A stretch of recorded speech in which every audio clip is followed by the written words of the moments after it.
Lawyer with the husband, मैंने husband की तरफ से ही कोर्ट फाइल किया कि इसको स्टे कर दिया जाए कि वो पैसा न मिले उसे, बट कोर्ट ने कहा कि नहीं, उसको उस समय 95 में करीब 80,000 रुपीज निकलता था। 80,000 रुपया उस लेडी को मिला, क्योंकि जो लॉयर है वो एप्लीकेंट एंड एक्सपोनेंट दोनों की तरफ से ही वर्क करता है, तो उसका कोशिश होता है कि वो दोनों को जिताए। तो मैंने कोशिश किया, क्योंकि वो लेडी जो है अपनी मर्जी से भी गई थी और ये भी उसका एक मुद्दा था। तो मेरा कहना है कि डोमेस्टिक वायलेशन जो है एक खाली पर्टिकुलर लेडीज से ही नहीं, लेडीज करती है बट उसमें जेंट भी उसके लिए है। जेंट को भी मैं कहूंगी कि वो बिल्कुल ये ना समझे कि लेडीज ने कहा है कि वो सही है। मैं सरोज अग्रवाल जी से प्रार्थना करूंगी कि वो अगर कोई केसेस है वो बाद में हम लोग डिस्कस करेंगे।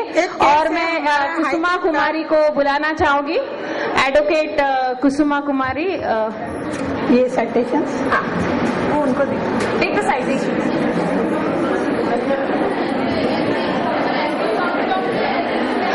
जब मैं स्पीकर्स को रिक्वेस्ट करूंगी, जब आप अपना कोर्ट एक्सपीरियंस शेयर करें तो आपको मुद्दा क्या बताना है ये भी हमें बताएं, क्योंकि जब केस पूरा डिस्कस होता है तो मुद्दा क्या कहाँ रह गया हमें पता ही नहीं चलता है। नहीं, आपको पूरा हक है बाद में इसको डिस्प्यूट करने का। फिलहाल आप ये हम लोग स्पीकर की पहले बात सुन लेते हैं। Okay, good afternoon to all. My name is Kusma from Visakhapatnam, Andhra Pradesh. Especially, I am linked with a women-headed organization in the district level. I conducted so many number of cases in the various magistrate courts. Some of the judgments are sharing the views with some of the judgments. Some of the extent to good, some of the results are bad. Maybe particularly 3 cases I will discuss with you. Some of the particular very serious I would like to share with you. One particular case in Padala Madhavilata case in Visakhapatnam Magistrate Court, district headquarter level. She got the order to written off the Sridhana property of 13 tulas of under sovereign of gold, and also he ordered the maintenance 5,000 rupees to the 2 petitioners, that is the child and mother. After that, the respondent went to the next appeal, that is the district court level. Time hardly we went in the magistrate level, 1.5 years took that much to deliver the judgment. After that, 2 years was over, no criminal appeal was not disclosed, not any judgment, because it's taking so much time. Okay, another issue, one Sheikh Joffrey in the Chodavaram in Magistrate Court in Visakhapatnam district. That Sheikh Joffrey get rid of the in-laws from the sharehold house. The petitioner wants to seek the order under the sharehold house, and also protection, and also maintenance, such as petitions under the seeking the maintenance and all those in the gist of the petition. But the magistrate order 10,000 rupees for the compensation for the abusing in filthy language, for the mental agony. He tortured in the she is having illicit contact with the another man.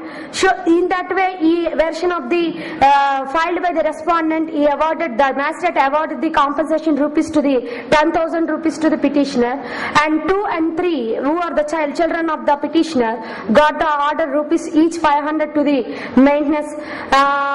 Under that, he also seek the protection order, and he ordered the protection order and maintenance right to sharehold house in the in-laws house. After that, when we implemented the order, in the implementation we got hurdled, because when we implementation order through the police by the order of the magistrate, the police implemented in those particular in-laws to the notice to the respondents. The respondent intentionally avoid the order, and also not intention to give, is not interest to the in-laws, not interest to give the right of shareholding that house. even in that time, we collected the report and also filed the above report into before the court. After that, and simultaneously the respondent filed the petition too. We will give the a separate sharehold house. After that, we will not interested in the same house, in the portion of the same house. So first we got the order in the final order. After subsequent it was not interested to the magistrate was changed the order. So third one, in one case, in district level in Anakapalli court, get rid of the husband from the house of sharehold house. He filed the petition under the DV Act of Section 12 before the magistrate court for seeking the residence order and protection order. When the respondent was in drunken state, he abused her in filthy language and also tried to he harassed her by mentally and physically by beating with the belt and sticks and which like a weapons like bricks also.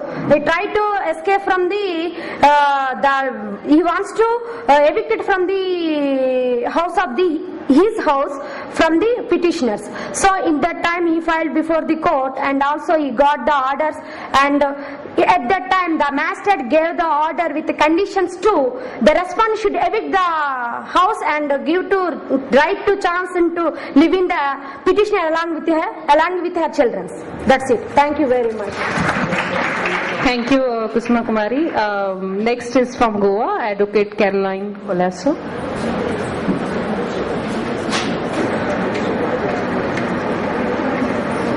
Try and be brief. Okay, I start on a positive note because just one day before I could come for this conference, I got a very good order from the High Court of Goa. I think I have asked somebody to put it up, at least the citations, because I won't go into details of it. It was a case, of course, involving whether a divorced woman would have right to the matrimonial home. I know we had the judgments of the Kerala High Court and Madras High Court backing us, but this was a case of a woman who was divorced way back in 1998. So, the question arose was retrospective effect and whether there was presently any case of domestic violence that she complained about, issues like this. But at the end of an agonizing 7-month wait and having argued the matter before 3 judges, an extremely good judgment finally came out of it, granting her rights to approach the court for reliefs. We have been getting extremely good judgments, at least from Goa, perhaps Karnataka is another state, from the JMFC, also quite within the time frame. I won't go into details, but specifically with issues like maintenance, we have been getting judgments and orders pretty easily. And normal defense of the respondent, in all maintenance cases is I'm not working, I do not have means. But the courts have been holding that if he is able-bodied, and he has a duty to maintain his wife. But more interesting is that inevitably when they pass a judgment on maintenance, they have been directing the local police station to ensure compliance of the order. And that has helped pretty much, because when they know there's a police is going to come to somehow see that the money is paid, we have had no major problems for compliance. So also in respect of custody, when the child has been grabbed by the husband, not only is custody granted, but in all or most of our cases we get the local police station should see that the custody order is implemented and give compliance report to the JMFC. So once the police have to give any compliance report, inevitably they see that custody has been restored to the mother or whoever. Now there was one case, I will only mention it because it was a case of a widow. Well, for the first time we got a case where the respondent was a relative, her husband had died, relative of the husband was creating problem. Court ordered that he leave the matrimonial home. But not only that, But besides asking to remove himself from the shared household, the court ordered that he give a bond of 10,000 rupees for prevention of further domestic violence under section 19(3), and the police station to implement order under 19(7). So I think this was a good order, because to get the respondent out of the home was something that normally people thought was pretty impossible. With regard to fixed salary and maintenance, also another orders that we have been getting is attaching the salaries of respondents where there is a fixed income and directly transferring the monies into the account of the complainant or aggrieved person. So that has been good. So there's no further problems of execution. With regard to the High Court, I will only mention 3. There have been many small orders that we've got, very good orders. One was this aspect of matrimonial home, which I just got 2 days ago. It wasn't available on the net, but it is Bharti Naik versus Ramnath Harankar. The order is dated 17th February. And as you will see, the writ petition numbers is wrong, 18 and 64. The difficulty of this particular order is only that I had to go against 2 sessions court orders. Where the woman had filed one, it went against her up to the sessions court. She filed a second and it went against her by the sessions court. And then the High Court, of course, ultimately directed that she be given the rights to the matrimonial home. But in state of Goa, as you will know, we've got rights to the home, and it's not very difficult to get her share in the matrimonial household. But the problem always arises is that they will say, okay, you can stay, but I will not allow you the right of the bedroom or bathroom or toilet or kitchen. So in the second case, which is Mrs. D'Souza, widow, where the sister-in-law was creating trouble for her, the court directed that a separate bathroom and kitchen be constructed, and in fact it reads, complete justice can be done by invoking the inherent powers of the court, and ultimately directed that a separate bathroom and toilet be constructed for effective and beneficial meaning of the use of shared household. So that's the judgment. And the last judgment, which I will only say, is quite often we have had cases, as all of you have shared, where the DIR is not properly filled or the Form 2 is not properly filled by the protection officer. So there was one such case where almost the entire thing was blank except the last rights or prayers was ticked. So the JMFC throughout the case saying, I've got nothing, no material before me, what should I decide on?